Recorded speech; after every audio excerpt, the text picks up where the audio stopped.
Muito bem, pessoal, vamos dando sequência ao estudo do pregão, a Lei 10.520, e encerramos, na fase de classificação, que eu falei para vocês, que aqui no pregão ocorre a inversão das fases, Muito bem, nessa fase de classificação, eu vou selecionar a melhor proposta, tá? Pessoal, para selecionar a melhor proposta, eu devo classificar pelo menos 3 empresas para a fase de lances verbais. E é isso que me diz o inciso 8 e o inciso 9, tá? Como que funciona isso? Bom, eu vou pegar as propostas de todas as empresas e vou classificar elas por preço. Porque o pregão, pessoal, ele é sempre por menor preço, tá?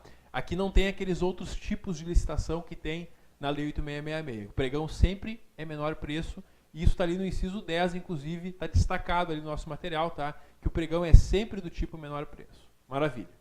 Então, o que eu faço? Eu coloco as propostas em ordem de menor preço, e coloco para disputar todos que tiverem em até 10% acima do preço da melhor proposta. Como é que a gente faz isso? Vamos exemplificar, tá? Vamos supor que o primeiro colocado, aquele que me deu o menor preço, me oferece R$100. Está me cobrando R$100 por item. Se o segundo colocado ofereceu 101, o terceiro 104, o quarto 105, o quinto colocado 109. Pessoal, todos estes vão para a fase de lances. Por quê? Porque todos eles estão dentro dos 10%. Agora, os demais que ofereceram mais do que R$110, que cobraram mais do que R$110, eles estão mais do que 10% fora dessa margem. E aí eles não vão para a fase de lance. Só vão para a fase de lances os que estão até 10% da menor proposta, tá? Muito bem. Isso aqui acontece geralmente nós temos vários na fase de lances. Só que pode ocorrer do segundo colocado já estar acima dessa diferença. Pessoal, se o segundo colocado está me cobrando R$120, que já é 20% a mais do preço inicial, e o outro cobra 130 e o outro 140, por exemplo, para a fase de lances vão os 3 primeiros, tá? Porque vai sempre para a fase de lance. Todos que oferecerem até 10% da menor proposta, e se ocorrer de não terem pelo menos 3 que se enquadrem nessa situação, eles vão para a fase de lance mesmo acima do valor. Mas aí vão só 3, tá? Neste caso, esse quarto estaria fora desta fase de lances, tá? É isso que nós temos aí nos incisos 8 e 9, tá? No curso da sessão, então, o autor do valor mais baixo e os que tiverem até 10% superiores vão fazer os lances verbais sucessivos. E é muito legal, pessoal, porque como é que eles fazem essa disputa? Eles vão começar com esses 3 e vão perguntar para o terceiro. Terceiro, tu cobre a oferta do primeiro colocado? E ele diz, cubro. Aí ele oferece 99. Aí eles chamam o segundo, tu cobre? Sim, 98. Primeiro, sim, 97. E assim eles vão disputando entre si. A administração, o pregoeiro, deixa eles brigarem entre si. E eles vão baixar o preço. E aquele que resistir à disputa, o que conseguir oferecer o menor preço, vai ser o vencedor. Pessoal, geralmente no pregão, a gente consegue baixar bastante o valor que a administração vai pagar. Então o pregão, além de tudo, é uma grande forma de economizar o dinheiro público. Aliás, isso é o que mais me motivava como pregoeiro. Era saber que todo dia eu estava economizando dinheiro público. Eu estava negociando com as empresas para que se pagasse um preço que fosse justo, para não superfaturar. Porque, infelizmente, muitas empresas pensam que, por ser um órgão público, elas devem cobrar mais, quer dizer, elas devem se aproveitar da situação. E não é essa a ideia. A ideia da licitação é pagar um preço justo. Claro, eu não posso pagar para a empresa um preço que não cubra o custo que ela tem e o razoável lucro que ela deve oferir com a atividade. Claro que não. Nenhuma empresa é obrigada a fornecer de graça para o Estado, tá? Só que eu também não posso pagar demais. Não pode ser um absurdo, não pode ser algo superfaturado. E para isso o pregão ele é muito útil, porque ele faz as empresas disputarem e elas vão baixando o preço. E aí daqui a pouco uma ou outra empresa vai dizer, não, por esse preço não vale a pena. Maravilha, desiste. Deixa as outras disputando, e as outras vão baixando. Daqui a pouco, só uma vai ser capaz de cobrir, ou vai achar que vale a pena cobrir aquele preço. E é ela que vai fornecer por aquele valor, tá? É isso que nós temos aí nessa disputa de lances. Maravilha. E o inciso 9 fala aquilo que eu já comentei com vocês, né? Não havendo pelo menos 3 ofertas nas condições definidas no inciso anterior, quer dizer, se não tiverem pelo menos 3 ofertas que estejam dentro daqueles 10%, podem os autores das melhores propostas, até o máximo de 3, oferecer novos lances verbais sucessivos, quaisquer que sejam os preços oferecidos. Aí ficam só aqueles 3, então, disputando. Maravilha. Julgamento das propostas, tipo de licitação. Como eu comentei com vocês, tá? Para escolher o vencedor, eu sempre vou me basear no menor preço. Eu vou colocar as empresas para disputar e vai ser selecionada aquela que me der o menor preço. Maravilha. Inciso 11. Examinada a proposta classificada em primeiro lugar quanto ao objeto e valor, caberá ao pregoeiro decidir motivadamente a respeito de sua aceitabilidade, tá? Então, vendo a melhor proposta, o pregoeiro vai analisar se aquela proposta está de acordo com o que eu pedi no edital, se eu posso aceitar ela. Visto isso, se passa para a fase de habilitação. Aquela fase que lá na Lei 866 é antes, aqui é depois do julgamento das propostas. Então, encerrada a etapa competitiva e ordenadas as ofertas, o pregoeiro vai proceder à abertura do invólucro, vai abrir o envelope contendo os documentos de habilitação do licitante que apresentou a melhor proposta, para verificação e atendimento das condições fixadas no edital. Muito interessante, pessoal, porque lá no pregão eletrônico, esse documento só é enviado para o pregoeiro depois que se encerra a disputa, porque aí a primeira colocada vai enviar a sua documentação. Essa habilitação, segundo o inciso 13, far-se-á com verificação de que o licitante está em situação regular perante a Fazenda Nacional, tem uma certidão da Receita Federal que prova isso, Seguridade Social é essa mesma certidão da Receita Federal, Fundo de Garantia do Tempo de Serviço, que é por meio do Certificado de Regularidade com Fundo de Garantia, o CRF, e também com as fazendas estaduais e municipais, mediante certidão da Fazenda Estadual e da Fazenda Municipal, e ainda com comprovação que atende exigências do edital, quanto à habilitação jurídica e, se for o caso, qualificações técnicas e econômico-financeiras. É comprovar, então, a habilitação que a empresa está regular com as suas obrigações fiscais e também que está em dia com a sua habilitação jurídica e demais qualificações. Inciso 14. Os licitantes, esses que estão participando da licitação, essas empresas, poderão deixar de apresentar os documentos de habilitação que já constem do SICAF, o Sistema de Cadastramento Unificado de Fornecedores. Pessoal, o SICAF é uma maravilha. Quando a gente trabalha com o SICAF, isso aconteceu porque eu trabalhei numa entidade federal, tá? A gente simplesmente coloca o CNPJ da empresa e já aparece para nós se ela está habilitada. E se ela está com algum documento pendente, o SICAF vai mostrar qual documento que está faltando. Isso aí facilita muito, porque ao invés de ter que pegar os documentos e analisar um por um, a gente só coloca o CNPJ e o sistema já nos diz o que falta. E aí sim, a empresa pode nos complementar a informação. Lá no SICAF diz que falta certidão com a Fazenda Federal, com a Receita Federal. Aí a empresa, além do SICAF ali que a gente já imprimiu, ela junta a certidão e ela está habilitada. Porque às vezes a empresa está regular na realidade, mas não informou ainda lá no SICAF.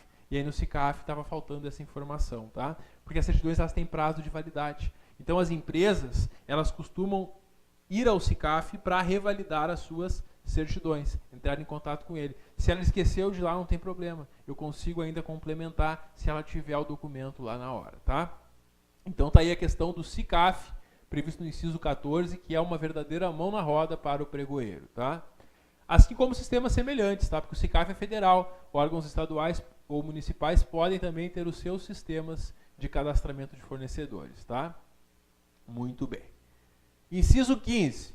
Verificado o atendimento das exigências do edital, o licitante declarado vencedor. Quer dizer, eu já escolhi a melhor proposta. Eu verifico a documentação da empresa. Se ela está ok, eu já vou declarar ele o vencedor. É ele que provavelmente será contratado.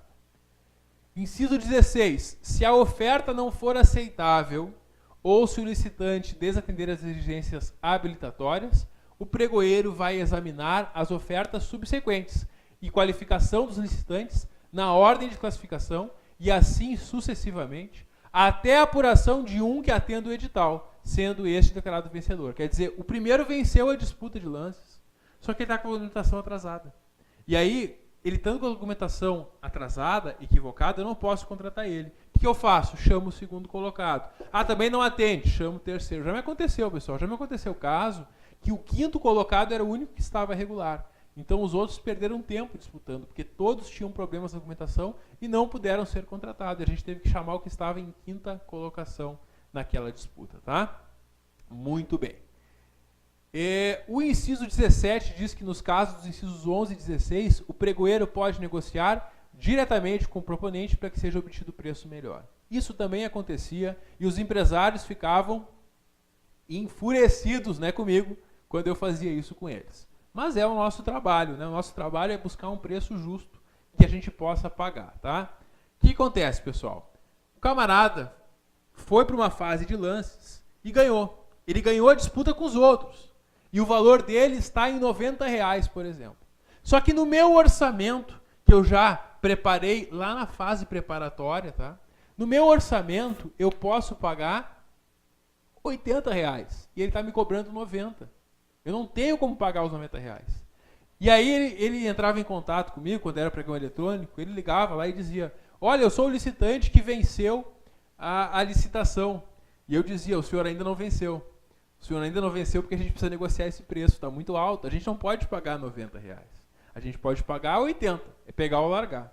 Porque se ele recusa, eu posso oferecer para o segundo colocado esse preço. E assim por diante, tá? Então essa é a ideia da negociação. Quando se chega ao final da disputa entre as empresas, eu pego aquele que venceu a disputa entre as empresas e posso, ainda se for necessário, tentar baixar o preço, tentar negociar com ele para diminuir o valor, tá? É isso que nos diz o inciso 17, o que torna muito mais eficiente também o pregão, porque lá na Lei 8666 não tinha previsão de negociar com o vencedor, eu tinha que pagar o preço que o vencedor tivesse levado, o que acabava também facilitando as fraudes lá na licitação. Perfeito, pessoal. E o recurso? Lá na lei de licitações nós temos recursos, tá? Com outros prazos, com outras formas de aplicação. Aqui no pregão é muito interessante o recurso. Por quê? Porque o recurso ele tem que ser de imediato. No fim eu tenho que manifestar de imediato a minha inconformidade. Porque se eu fiz hoje uma sessão de licitação, um pregão, tá? E terminei. Quando eu termino a disputa e tenho um vencedor, eu faço uma ata que os presentes vão assinar. E aí eu pergunto, alguém pretende recorrer? Se ninguém falar nada, se eles ficarem se olhando e não falarem nada, eu vou fechar a ata. Eu vou pegar a assinatura deles e fechei a ata. Se eu fechei a ata, pessoal, não pode recorrer depois. Então não existe um prazo para recorrer de dias se eu não tiver manifestado na sessão que eu quero recorrer. Se nenhuma empresa manifestou que quer recorrer, no dia seguinte eu não vou aceitar recurso de ninguém. Agora, se uma empresa manifestar, eu pretendo apresentar recurso. Bom, se uma afirmar isso, ela vai ter o prazo de 3 dias para apresentar o seu recurso. Esse mesmo prazo de 3 dias é o prazo que tem as outras empresas para apresentarem contra-razões. Porque olha só, vamos supor que a minha empresa ganhou a licitação, e aí a outra apresenta recurso dizendo que eu não poderia ter ganho porque um documento meu é falso. Eu vou apresentar a minha versão também. Eu vou dizer, não, o documento não é falso. E vou provar que o documento não é falso. Então é isso, tá? O prazo de recurso e contra-razões, ele só vai existir se alguém manifestar a intenção de recorrer. E aí, se alguém manifestar a intenção de recorrer, esta empresa vai apresentar o seu recurso e a que está sendo impugnada também pode apresentar as suas contra-razões. E aí o prazo, tanto para as razões como contra-razões, é de 3 dias, tá? Maravilha. Inciso 19. O acolhimento do recurso importará a invalidação apenas dos atos insuscetíveis de aproveitamento. Como assim? O recurso, ele em regra não vai anular todo o pregão, tá? Não é porque uma empresa recorreu que eu vou anular aquele pregão e vou ter que fazer tudo de novo. Não. A empresa vai recorrer porque ela viu durante o processo algum erro do pregoeiro. E se ela está certa, o pregoeiro vai anular aquele erro, só que ele vai aproveitar tudo que já tinha sido feito do processo até ali. E aí ele só volta para aquela parte onde houve um erro para corrigir o erro e fazer tudo da forma correta, da forma que a lei manda, tá? Essa é a ideia, portanto, da questão do recurso. Inciso 20. A falta de manifestação imediata e motivada do licitante importará a decadência do direito de recurso e adjudicação do objeto. Quer dizer, como falei para vocês, se terminou a sessão, nenhuma empresa manifestou que quer recorrer, eu vou fechar o pregão e já vou seguir para adjudicar. Não vai ter essa de ficar esperando uns dias para o recurso. Isso torna o pregão muito mais eficiente, tá? Maravilha. Inciso 21. Decididos os recursos, a autoridade competente fará a adjudicação do objeto ao vencedor. Quer dizer, se houve recurso, aí depois dos recursos serem julgados e decididos, se nenhum recurso me fez invalidar o processo ou voltar atrás, o pregoeiro, né, a autoridade, vai adjudicar. E aí terminou o trabalho do pregoeiro, porque aí o processo sobe para a autoridade superior do órgão, né, geralmente a autoridade máxima do órgão, que vai homologar a licitação. Homologada a licitação, o adjudicatário, aquela empresa então que teve o objeto adjudicado, vai ser convocado para assinar o contrato, né? O adjudicatário é aquele que ganhou a licitação, então eu convoco ele para assinar este contrato. Maravilha. Se o licitante vencedor, convocado dentro do prazo da validade da proposta, não celebrar o contrato, aí se aplica o inciso 16. O que se faz? Se chama o segundo colocado. Quer dizer, eu terminei uma licitação, adjudiquei para o vencedor, só que na hora de contratar ele não apareceu. Às vezes acontece isso, pessoal, porque às vezes a empresa não tem o produto, mas oferece. E aí quando ela ganha a licitação e é chamada para fornecer, ela ainda não tem o produto, ela não consegue fornecer, aí ela desiste. E aí eu vou chamar o segundo colocado. Isso infelizmente acontece muito, tá? Muito bem, é isso que nós temos então no processo, na fase externa aí deste pregão, tá? Maravilha. Agora nós temos algumas vedações e isso cai bastante em prova. Principalmente a primeira, tá? Aqui no pregão, pessoal, é vedada, é proibida a exigência de 3 coisas. Primeiro, não pode exigir garantia de proposta, tá? Então, eu não posso exigir que uma empresa que vai participar do pregão deposite uma garantia. Não pode, é vedada a exigência de garantia de proposta. Não pode constar no edital de pregão a exigência de garantia de proposta. Segundo, é proibida a exigência de aquisição do edital pelos licitantes como condição para participar no certame. Quer dizer, para tu participar da nossa licitação, tu tem que comprar o edital. O edital custa R$50. Aí o órgão público vai estar querendo lucrar, querendo fazer dinheiro em cima de uma licitação. Não pode, tá? Não pode vender o edital. E também é proibida a exigência de pagamento de taxas e emolumentos, salvo os referentes a fornecimento do edital, que não serão superiores ao custo de sua reprodução gráfica e custos de utilização do recurso de tecnologia da informação, quando for o caso. Isso não ocorre mais hoje, tá? Porque hoje com a internet todas as empresas acessam diretamente. Mas quando iniciou o processo do pregão e até quando eu trabalhei como pregoeiro, ainda tinham algumas empresas que pediam um edital impresso. A empresa ia até o órgão público e pedia, eu quero um edital impresso. Só que o edital tem lá 40, 50 folhas, né? Então é um custo para a administração imprimir um edital para cada um que aparece lá. Pode cobrar o custo do papel e da impressão? Pode. Isso pode ser cobrado. Não pode cobrar além disso. Mas o custo da impressão pode ser cobrado sem nenhum problema. Na época a gente cobrava e dava centavos, geralmente, né? É isso aí. Maravilha, pessoal. Essas as vedações. E passamos agora, então, à validade das propostas. Pessoal, a empresa, quando ela vai participar de uma licitação, ela vai oferecer um preço, né? A gente sabe como é que é o mercado econômico. O mercado muda e as empresas têm os seus preços variáveis, tá? Só que por um prazo a empresa fica obrigada a seguir o preço que ela ofereceu. Passado esse prazo, ela não é mais obrigada a contratar com o poder público. E aí, se ela não quiser manter o seu preço, eu posso chamar a segunda colocada. Muito bem. Qual é o prazo que vale a proposta apresentada pela empresa?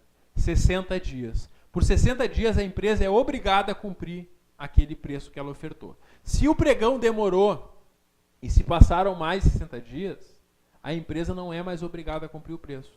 E aí eu chamo a empresa e digo, quer assinar o contrato? E a empresa diz, não quero mais, esse preço não me serve mais. Tudo bem, está fora e eu chamo a segunda colocada e a empresa não vai ser punida por desistir. Agora, se dentro do prazo de validade, 60 dias, eu chamei ela e ela não quiser cumprir o preço, aí ela vai ser punida, tá? Então essa é a importância do prazo de validade, porque o prazo de validade é o prazo que obriga a empresa a cumprir aquele preço que ela ofereceu. O prazo de validade de proposta é de 60 dias. Cai bastante em prova, tem que memorizar. Validade de proposta, prazo de 60 dias. Artigo 7º. Quem for convocado, então, dentro do prazo de validade, como eu falei para vocês, e não celebrar o contrato, deixar de entregar ou apresentar uma documentação falsa que seja exigida por certame, que ensejar o retardamento da execução do objeto, atrasar o objeto, que não mantiver a proposta, que falhar ou fraudar na execução do contrato, que comportar-se de modo inidôneo ou cometer fraude fiscal, a empresa que incorrer em qualquer uma dessas proibições ficará impedido de licitar e contratar com a União, Estados, Distrito Federal ou municípios. E vai ser descredenciado do SICAF ou do Sistema de Cadastramento de Fornecedores pelo prazo de até 5 anos, sem prejuízo de multas previstas em edital e no contrato e demais combinações legais. Tá? Então, a penalidade que a lei do pregão traz para quem não cumprir a sua proposta dentro do prazo dos 60 dias, tá? Quando é chamado dentro daquele prazo, ou apresentar documentação falsa, ou ficar atrasando, e tem muita empresa que faz isso, para combater isso tem essa penalidade aqui. Pode ficar impedido de licitar por até 5 anos, então é uma pena bem grave, e a empresa deve ter bastante cuidado quando ela oferece uma proposta no pregão, porque se ela não cumprir, ela vai estar sujeita a essas penalidades. Artigo 8º. Os atos essenciais do pregão, inclusive os decorrentes de meios eletrônicos, serão documentados no processo respectivo, tá? Vai ser documentado. Quando se faz um pregão eletrônico, o próprio sistema do pregão eletrônico ele gera um relatório de todo o processo de disputa, inclusive com os lances que foram ofertados. E isso vai para um processo administrativo que é formado, tá? Tudo tem que ficar no papel, com vistas à aferição de irregularidade pelos agentes de controle. Por que eles colocam tudo no papel? Porque depois vai vir órgãos públicos fiscalizar isso, né? O Tribunal de Contas, por exemplo, vai fiscalizar a regularidade dessas licitações. O artigo 9º nos diz que se aplica subsidiariamente ao pregão as normas da lei de licitações. Claro, porque esta lei aqui é uma lei muito sucinta, muito resumida, tá? Então, tudo que faltar informação aqui nesta lei, onde é que eu busco a resposta? Lá na Lei 8666. Então, o pregão, muito embora o pregão não esteja na Lei 8666, ao pregão se aplicam regras da Lei 8666, que não sejam contrárias ao que a gente viu aqui na Lei 10.520, que é a lei do pregão, tá? Muito bem. E aí fica convalidados os atos praticados com base na medida provisória 2182 de 18, de 2001, que era uma medida provisória que tratava justamente dessas disputas, tá? Sistema de registro de preços, aqui é uma informação muito importante, tá?